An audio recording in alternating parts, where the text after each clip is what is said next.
اعوذ باللہ من الشیطان الرجیم بسم اللہ الرحمن الرحیم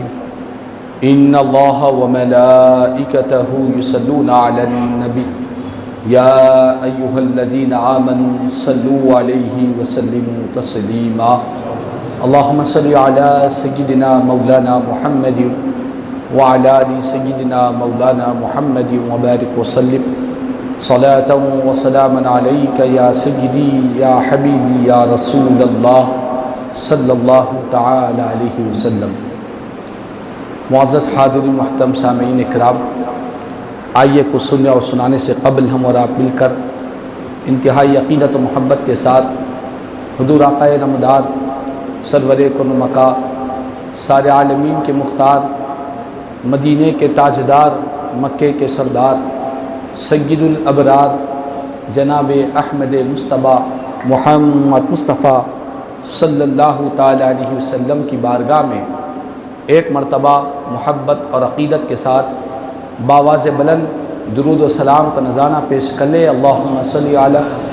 سیدنا مولانا محمد وعلی آل سیدنا مولانا محمد وبارک وسلم صلاۃ و سلاما علیک یا سیدی یا حبیبی یا رسول اللہ صلی اللہ تعالی علیہ وسلم۔ معزز حاضرین محترم سامعین کرام، جیسا ہم تمام جانتے ہیں کہ یہ محرم الحرام کا مہینہ ہے، اور گزشتہ جمعہ ہم نے واقعہ کربلا کو مختصراً سماعت کیا تھا، اور جب کبھی بھی واقعہ کربلا تذکرہ کیا جاتا ہے اور ماہ محرم کا مہینہ آتا ہے، ہم خاص طور پر اہل سنت والجماعت نبی پاک علیہ الصلاۃ والسلام کی اہل بیت اطہار حضور کے گھرانے کا تذکرہ کرتے ہیں، اور اسی اہل بیت اطہار کی محبت، عظمت، احترام، اس پر بے شمار احادیث کریمہ اور قرآن کی آیتیں اس پر دلالت کرتی ہے۔ ایک اہم حدیث پاک میرے اور آپ کے آقا امام الانبیاء رحمت للعالمین صلی اللہ تعالی علیہ وسلم کا فرمان عالی شان ہے، ادبوا اولادکم علی ثلاث خصال حب نبیکم وحب اہل بیتہ وتلاوت القرآن۔ حضور نے ارشاد فرمایا کہ اپنی اولاد کی تربیت کرو تین عادتوں پر، تین خصلتوں پر، تین خوبیوں پر اپنی اولاد کی تربیت کیا کرو۔ پہلی چیز کیا ہے؟ تو میرے آقا نے فرمایا سب سے پہلی چیز یہ ہے کہ اپنے اولاد کے سینے میں اپنے نبی کی محبت ان کے سینوں میں ڈالو۔ نبی کی محبت پہلی چیز ہے، ان کے قلوب میں، ان کی تربیت میں، ان کی عادت میں جو چیز ہونی چاہیے وہ نبی کی محبت ہے۔ اور دوسری چیز سرکار نے بیان فرمایا کہ نبی کے گھر والوں کی محبت،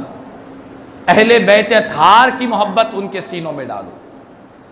اور تیسری چیز سرکار نے بیان فرمایا کہ تلاوت القرآن، قرآن کی تلاوت پر ان کی تربیت کیا کرو۔ یہ تین چیزیں حضور نے بیان کی، اور یہاں پر کوئی یہ نہ سمجھے کہ یہ تین چیزوں کی تو تربیت کا حکم دیا گیا، اس میں نماز کا ذکر نہیں ہے، روزے کا ذکر نہیں ہے، اخلاق کا ذکر نہیں ہے، آداب کا ذکر نہیں ہے، زکوٰۃ اور حج کا ذکر نہیں ہے۔ پہلی جو چیز آ رہی ہے کہ نبی کی محبت، نبی کے گھر والوں کی محبت اور قرآن کی تلاوت، ان تین چیزوں کی ہی حکم دیا جا رہا ہے۔ تو اس خیال کا جواب ہمارے علماء نے بیان کیا کہ جب اولاد کے سینے میں نبی کی محبت پیدا ہو جائے گی تو اس محبت کا تقاضا یہ ہوگا کہ وہ نمازی بھی بنے گا، روزے دار بھی بنے گا، نبی کی سنتوں کو بھی اپنانے والا بنے گا۔ محبت جب جس چیز سے ہو جاتی ہے، محبت کا تقاضا یہ ہے، محبت کا تقاضا یہ ہے کہ جس سے محبت کی جائے اس کی فرمانبرداری بھی کی جائے، جس سے پیار کیا جائے اس کے احکام کو بھی مانا جائے۔ اسی لیے فرمایا کہ نبی کی محبت میں دنیا کے اور قرآن اور حدیث کے تمام احکامات نبی کی محبت کے اندر داخل ہو چکے ہیں۔ تو پہلی چیز فرمایا اولاد کی تربیت کرو، اپنی اولاد کی نشو و نما کرو، اپنی اولاد کو پروان چڑھاؤ تین چیزوں پر۔ پہلی چیز فرمایا نبی کی محبت پر، اور دوسرا فرمایا کہ نبی کے گھر والوں سے محبت، اور تیسرا فرمایا اہل بیت اطہار قرآن کی تلاوت سے لگاؤ، قرآن کی تلاوت پر ان کی تربیت کرو۔ یہ تین چیزیں ہوئی۔ نبی کی محبت ہے، اس کو تو ہر مومن مانتا ہے، اور نبی کی محبت کے ساتھ ساتھ فرمایا کہ نبی کے اہل بیت اطہار سے محبت کی جائے، اہل بیت اطہار سے پیار کیا جائے، حضور کے گھر والوں سے، حضور کے جو اہل بیت ہے ان سے الفت رکھی جائے، یہ بھی ایمان کے لیے لازم و ضروری ہے۔ ایک حدیث پاک میں حضور نے ارشاد فرمایا احب اللہ لما یغزوکم من نعمہ، لوگو اللہ سے محبت کرو اس لیے کہ اللہ نے تم کو اپنی نعمتوں سے اللہ تعالیٰ سرفراز فرماتا ہے۔ لمحہ لمحہ اللہ کی نعمتیں بندے پر برس رہی ہے، سانس لیتا بھی ہے وہ بھی اللہ کی نعمت ہے، سانس چھوڑتا ہے وہ بھی اللہ کی نعمت ہے، سانس لیا سانس اٹک گئی تب بھی انسان کا خاتمہ ہو جائے، سانس لے نہ سکا تب بھی انسان ہلاک ہو جائے گا۔ ایک سانس لینے پر بھی بندے پر اللہ کی نعمتیں ہیں، اسی لیے فرمایا کہ اللہ سے محبت کرو، اسی لیے کہ اللہ تعالیٰ تم کو اپنی نعمتوں سے سرفراز فرما رہا۔ اور اس کے بعد فرمایا احبونی لحب اللہ، لوگوں مجھ سے محبت کرو اللہ کی محبت کی خاطر، چونکہ میں وہ ہوں کہ مجھ سے رب تعالیٰ بھی محبت فرماتا ہے، خالق کائنات کا میں محبوب ہوں، رب تعالیٰ میرے ہی صدقے میں ساری کائنات کو پیدا کیا، لہذا اللہ کی محبت کی خاطر مجھ سے محبت کیا کرو۔ اس کے بعد حضور نے آگے بڑھ کر ارشاد فرمایا میرے گھر والوں سے محبت کرو، میرے اہل بیت سے محبت کرو، میری محبت کی خاطر کرو، میرے خاطر میری محبت کی خاطر میرے اہل بیت سے محبت کرو۔ اور یاد رکھ لے، اور حضور سے کہ اہل بیت سے جب محبت کی جاتی ہے، سرکار کے گھر والوں سے جب پیار کیا جاتا ہے، وجہ کیا ہے؟ وجہ کوئی اور نہیں ہے، سبب کوئی اور نہیں ہے، سبب ایک ہی ہے کہ نسبت حضور کی ذات بابرکت سے ہے۔ اسی لیے ہم مدینہ پاک سے محبت کرتے ہیں، شہر مدینہ سے محبت کرتے ہیں۔ مدینہ پاک کا جب ذکر کیا جاتا ہے، مدینہ پاک کا جب تذکرہ کیا جاتا ہے، مدینہ پاک کے در و دیوار کی جب بات ہوتی ہے تو ایک عاشق کا دل مدینہ کی یاد میں، مدینہ کی تذکرے میں جھوم اٹھتا ہے۔ وجہ کیا ہے؟ کیوں مدینہ سے محبت کی جاتی ہے؟ وہاں کے در و دیوار کی وجہ سے نہیں، مدینہ پاک کے درختوں کی وجہ سے نہیں، مدینہ پاک کی محبت کی اصل وجہ مدینہ والے آقا گنبد خضرا کے مکین آمینہ کے لال کی نسبت کی وجہ سے مدینہ سے محبت کی جاتی ہے۔ تو جس شہر سے ہم محبت کرتے ہیں، مدینہ سے محبت کرنا مدینہ والے آقا کی محبت کی علامت ہے۔ مدینہ کے ذکر کو سن کر جھوم اٹھنا یہ سرکار کی محبت کی دلیل ہے۔ تو معلوم یہ ہوا اہل بیت اطہار سے محبت کرنے کا سرکار نے حکم دیا، فرمایا کہ میرے خاطر ان سے محبت کرو، اسی لیے کہ میرے گھر والوں کے رگوں میں دوڑنے والا جو خون ہے وہ میرا خون ہے، میرا خون ہے، ان کے رگوں میں دوڑنے والا خون میرا خون ہے، اسی لیے میرے اہل بیت سے محبت کرو، ان کی تعظیم کرو، ان کا احترام کرو۔ لیکن میں یہاں پر ایک اہم بات آج آپ کو بتلانا چاہتا ہوں ایک اہم چیز کی طرف توجہ دلانا چاہتا ہوں، وہ یہ ہے کہ جب بات نبی کے اہل بیت سے محبت کی آئی، حضور کے آل سے محبت کی بات آئی، تو ہمارے معاشرے میں اکثر و بیشتر اکثریت کے ساتھ جو دیکھنے میں آتا ہے کہ لوگ صرف انہی سادات کرام کی محبت، عظمت، احترام کرتے ہیں جو لوگوں میں بہت زیادہ مشہور ہے، جو لوگوں میں بہت زیادہ معروف ہے، جن کے نام بڑے بڑے پوسٹرز میں، بینروں میں جن کے نام لکھے جاتے ہیں، جو بڑے جبے پہنتے ہیں، بڑے بڑے عمامے باندھتے ہیں،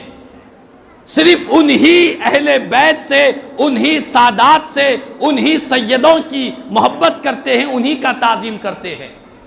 اس کے برخلاف معاشرے میں وہ غریب، وہ تندرست، وہ مجبور، جن کو لوگ پہچانتے نہیں ہیں، معلوم ہے صرف سید ہے، لیکن ان کا نام پوسٹر میں نہیں ہے، بینر میں نہیں ہے،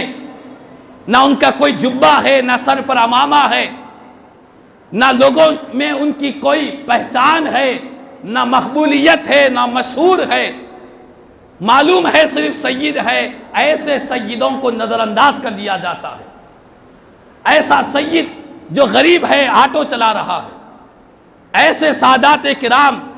جو مالی طور پر کمزور ہے، معاشرے میں جن کی کوئی خاص پہچان نہیں ہے، ایسے سادات کرام کا کوئی خیال نہیں کرتا، ان کا کوئی احترام نہیں کرتا، ان کی کوئی تعظیم نہیں کرتا۔ ہمارے ذہنوں میں یہ بسا ہوا ہے کہ وہی سید کا احترام کریں گے جن کے پاس ایک بڑا جبہ ہوگا، جن کے پاس دنیا میں کوئی مشہور ہوں گے، معروف ہوں گے، مقبول ہوں گے، جن کے ارد گرد لوگ پھرنے والے ہوں گے، انہی سیدوں کا احترام کیا جائے گا۔ لیکن یاد رکھ لے، قسم بخدا یہ نبی کی آل کے ساتھ ناانصافی ہو رہی ہے۔ ہر سید کا احترام ضروری ہے۔ جس طرح جو سید مشہور و معروف ہے ان کا احترام کرتے ہیں، ان کی تعظیم کرتے ہیں، اسی طرح کوئی غریب ہے، کمزور ہے، آٹو چلاتا ہے، بنڈی ڈھکلتا ہے، کوئی دنیاوی اعتبار سے، معاشی اعتبار سے کوئی سید کمزور ہے، اس کا بھی احترام کرنا، اس سید کی بھی تعظیم کرنا ہم تمام پر لازم و ضروری ہے۔ ایسا نہیں کہ جو مشہور ہے وہی سید ہے اور جو مشہور نہیں ہے وہ سید نہیں، اس کا احترام نہیں، اس کی تعظیم نہیں، ایسا ہرگز نہیں ہے۔ فرمایا کہ میری اہل بیت سے محبت کرو، میرے گھر والوں سے محبت کرو، میرے گھر والوں کی تعظیم کرو، میری محبت کی خاطر۔ یہ نہ دیکھو کہ یہ مشہور ہے، بلکہ یہ دیکھو غریب ہوگا لیکن اس کی رگوں میں دوڑنے والا خون مدینے والے آقا کا خون دوڑ رہا ہے۔ سید کا احترام حضور کی ذات سے نسبت کی وجہ سے ہوتا ہے۔ سادات کرام کی تعظیم، سادات کرام کا احترام، ان کے رگوں میں دوڑنے والا خون رسول پاک علیہ الصلوۃ والسلام کا ہے۔ تو اسی لیے ہمیں یہ بات میں اسی لیے کہہ رہا ہوں، آج ہم بہت سے ایسے سادات کرام جو مالی طور پر کمزور ہے، معاشی اعتبار سے بڑے مجبور ہے، ایسے سادات کرام بعض گوشوں سے سنے آ رہا ہے کہ وہ سید ہونے کے باوجود بھی اپنے آپ کو سید ہونے سے چھپاتے ہیں۔ کیوں؟ اسی لیے کہ اگر ہم سید ہونے کو ظاہر کریں گے لوگ ہمیں زکوٰۃ نہیں دیں گے۔ اللہ اکبر! چونکہ حدیث پاک ہے، حضور نے فرمایا کہ زکوٰۃ مال کا میل ہے اور سادات کرام کا خون پاک ہے، زکوٰۃ ان کو نہیں دی جا سکتی۔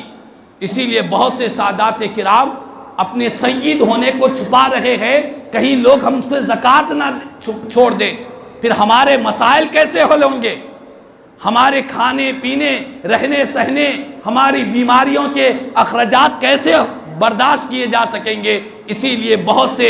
مجبور سادات کرام اپنے سید ہونے کو چھپا رہے ہیں۔ اس کے ذمہ دار کون ہے؟ اس کا ذمہ دار ہمارا ہی معاشرہ ہے، ہمارا ہی رویہ ہے۔ ہم نے صرف غیر سیدوں کو اپنا مال کی زکوٰۃ دے دی اور ضرورت مند سادات کرام پر سے ہماری نگاہیں پھر رہی ہے، ضرورت مند سادات کرام کی ہم مدد کرنا چھوڑ دیے ہیں، جبکہ ہمارے علماء نے بیان کیا سادات کو زکوٰۃ تو نہیں دی جا سکتی لیکن ہدیہ تو دیا جا سکتا، تحفہ تو دیا جا سکتا۔ کسی غریب سید بچی کی شادی ہے، اس کے لیے اس کی شادی کے اخراجات کو تو برداشت کیا جا سکتا ہے۔ کوئی غریب سید کا بیٹا بیٹی ہے، اس کی تعلیم کے اخراجات کو تو برداشت کیے جا سکتے ہیں، ان کی ضرورتوں کی تکمیل کی جا سکتی ہے۔ لیکن ہم سادات سے محبت کا دعویٰ کرتے ہیں، اہل بیت اطہار کی محبت کا دعویٰ کرتے ہیں، اعلان کرتے ہیں، اور جب بھی شہدائے کربلا کی شہادتوں کا ذکر ہوتا ہے ہماری آنکھیں نم ہو جاتی ہے، دل مغموم ہو جاتا ہے۔ یقیناً یہ اہل بیت کی محبت کی علامت ہے، لیکن میں کہتا ہوں کہ صرف اسی پر ہی خاتمہ نہیں ہونا چاہیے، بلکہ اس سے بڑھ کر ہمیں ان شہدائے کربلا کی نسلوں سے آنے والے سادات کرام کا بھی ہمیں خیال کرنا چاہیے، ان کا بھی احترام کرنا چاہیے۔ یہ وہی سادات کرام ہے جن کے آبا و اجداد نے کربلا کے میدان میں اپنی جام شہادت، اپنی شہادتوں کا نذرانہ پیش کیا ہے، ہمیں ان پر نظر رکھنی چاہیے۔ اور ایک حدیث پاک میں آپ کو سناؤں، سرکار مدینہ راحت قلب و سینہ صلی اللہ تعالی علیہ وسلم نے ارشاد فرمایا کہ جس نے دنیا میں میری کسی آل کے ساتھ، میرے کسی گھر والے کے ساتھ دنیا میں حسن سلوک کیا، یعنی وہ ضرورت مند تھا، اس کی ضرورت کو پوری کیا، وہ محتاج تھے، ان کی محتاجی کو دور کیا، دنیا میں جس نے میری آل کے ساتھ حسن سلوک کیا اور اس نے دنیا میں اس کا بدلہ نہیں دے سکا، مدینے والے آقا فرماتے ہیں، امام الانبیاء فرماتے ہیں، کل قیامت کے دن مجھ پر لازم رہے گا کہ میں اپنے گھر والے کے ساتھ، میرے گھر والوں کے ساتھ، میری آل کے ساتھ جس نے دنیا میں حسن سلوک کیا تھا، میں اس کا بدلہ قیامت کے دن چکا دوں گا، میں اس کا بدلہ دے دوں گا، میں اس کی شفاعت کروں گا جو میری آل کے ساتھ، میرے اہل بیت کے ساتھ حسن سلوک کرتا ہے۔ تو خدا را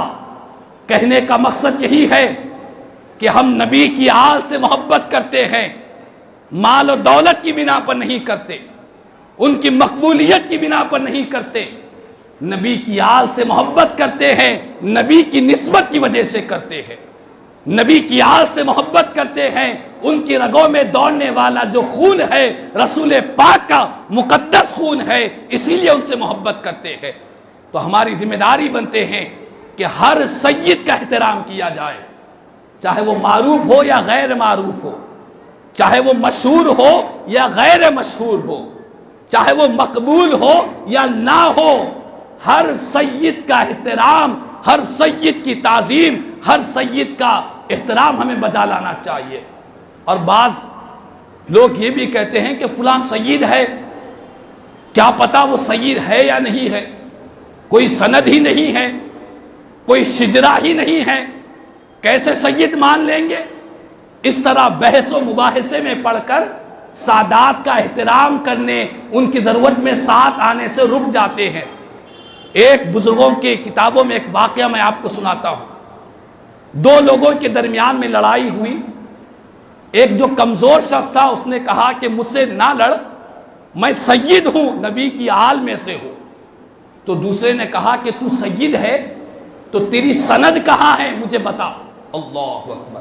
سند پوچھا کہ سند کہاں ہے؟ ہاں یہ عربوں کے پاس یہ محفوظ رہتے ہیں، ہمارے پاس بھی بہت سے لوگوں کے پاس محفوظ ہے، لیکن بہت سے لوگوں کا نے وہ سند، وہ شجرہ محفوظ نہیں رہتا۔ تو اس نے کہا کہ تو سید ہے تو سند کہاں ہے بتا۔ وہ شخص خاموش ہو گیا۔ خاموش ہونے کے بعد خواب میں جس نے سند پوچھا تھا سید سے، اس نے خواب میں دیکھا کہ حشر کا میدان برپا ہے، لوگ پریشان حال ہیں، سرکار کی بارگاہ میں شفاعت کے لیے جا رہے ہیں، حضور سب کی شفاعت کر رہے ہیں، سب کو جنت کا پروانہ دے رہے ہیں،